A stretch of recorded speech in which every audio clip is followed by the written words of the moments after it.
کہ جو اللہ پر ایمان رکھتا ہے اور آخرت پر ایمان رکھتا ہے وہ جو ہے اپنے پڑوسی کو تکلیف نہ دے. جو اللہ پر ایمان رکھتا ہے، آخرت پر ایمان رکھتا ہے، وہ اپنے پڑوسی کو تکلیف نہ پہنچائے، کسی قسم کی ایذا نہ دے اپنے پڑوسی کو. ٹھیک. اسی طرح نبی اکرم صلی اللہ علیہ وسلم فرماتے ہیں، متفق علیہ روایت ہے، صحیح بخاری اور صحیح مسلم کی حدیث ہے، آپ صلی اللہ علیہ وسلم فرمایا اور کہا، بغور سنی اس حدیث کو کیا فرما رہے ہیں آپ، واللہ لا یؤمن، واللہ لا یؤمن، واللہ لا یؤمن، اللہ کی قسم و ایمان والا نہیں ہے، اللہ کی قسم و ایمان والا نہیں ہے، اللہ کی قسم و ایمان والا نہیں ہے.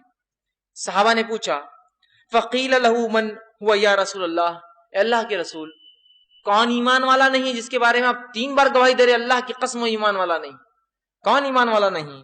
تو فرمایا کہا، فقال، آپ نے جواب دیا اور کہا، الذی لا یأمن جارہ بوائقۃ، جس کے شر سے اس کے پڑوسی محفوظ نہیں ہیں وہ ایمان والا نہیں ہے، وہ ایمان والا نہیں ہے، وہ ایمان والا نہیں ہے. آپ نے اللہ کو گواہ بنایا تینوں کیس میں، تینوں باتوں میں.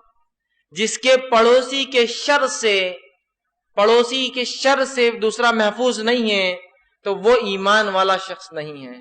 تو اگر میرے شر سے میرا پڑوسی اپنے آپ کو محفوظ نہیں پاتا ہے تو نبی اکرم صلی اللہ علیہ وسلم نے اس شخص کو 3 بار کہا، واللہ لا یؤمن، وہ ایمان والا نہیں ہے، وہ ایمان والا نہیں ہے، وہ ایمان والا نہیں ہے جس کے شر سے، فتنے سے اس کا پڑوسی امن میں نہیں ہے. مطلب اس کے فتنے سے وہ مطمئن نہیں ہے کہ میں اگر گھر سے چلا جاؤں تو میرا پڑوسی خیال رکھ لے گا، بلکہ اسے پریشانی ہے کہ اگر میں گھر سے نکل جاؤں تو میرا پڑوسی فلاں کر دے گا، گھر سے جاؤں گا تو فلاں ہو جائے گا، یہ کروں گا تو فلاں ہوں گا، فلاں ہوں گا تو فلاں ہو جائے گا، نکل جاؤں گا تو فلاں چیز گم جائیں گی، فلاں چیز چوری ہو جائیں گی، گھر میں فلاں کچرا آ جائے گا. اگر کوئی شخص یا میرے وجہ سے اگر میرا پڑوسی اطمینان میں نہیں ہے تو یاد رکھیے نبی اکرم صلی اللہ علیہ وسلم فرماتے ہیں وہ ایمان والا نہیں ہے، وہ ایمان والا نہیں ہے، وہ ایمان والا نہیں ہے. آج ہم اپنی زندگیوں کا تھوڑا موازنہ کریں، اپنے زندگیوں کے حالات کا موازنہ کریں.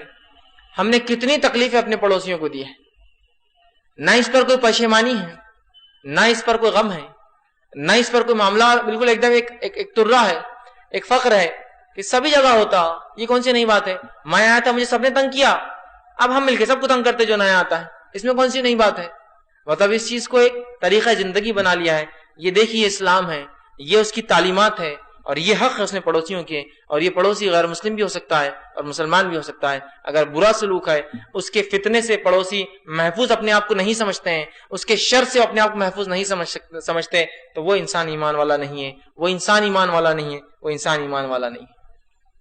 امام بہقی نے شعبہ الایمان کے اندر ایک حدیث نقل کی ہے. آپ صلی اللہ علیہ وسلم فرما رکھا وہ حدیث نقل کرتے ہیں کہ جسے یہ پسند ہو کہ اللہ اور اس کے رسول اس سے محبت کرے، جیسے یہ پسند ہو کہ اللہ اور اس کے رسول اس سے محبت کرے اور جو ہے وہ اللہ اور اس کے رسول سے محبت کرے، تو آپ نے فرمایا تو اسے چاہیے کہ جب وہ بات کرے تو سچی بات کرے.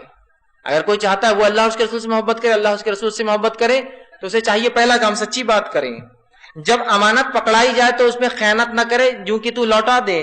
اور تیسرا فرمایا اپنے پڑوسی کے ساتھ حسن سلوک کرے، اپنے پڑوسی کے ساتھ حسن سلوک کرے. تو جو شخص پڑوسی کے ساتھ حسن سلوک کرتا ہے تو وہ اللہ اور اس کے رسول کا محبوب بن جاتا ہے، اور جو نہیں کرتا اللہ کا غضب اس پہ جو ہے نازل ہوتا ہے. یاد رکھے ایسے شخص کے اوپر. ٹھیک ہے. تو یہ اسلام میں دیکھیے کتنے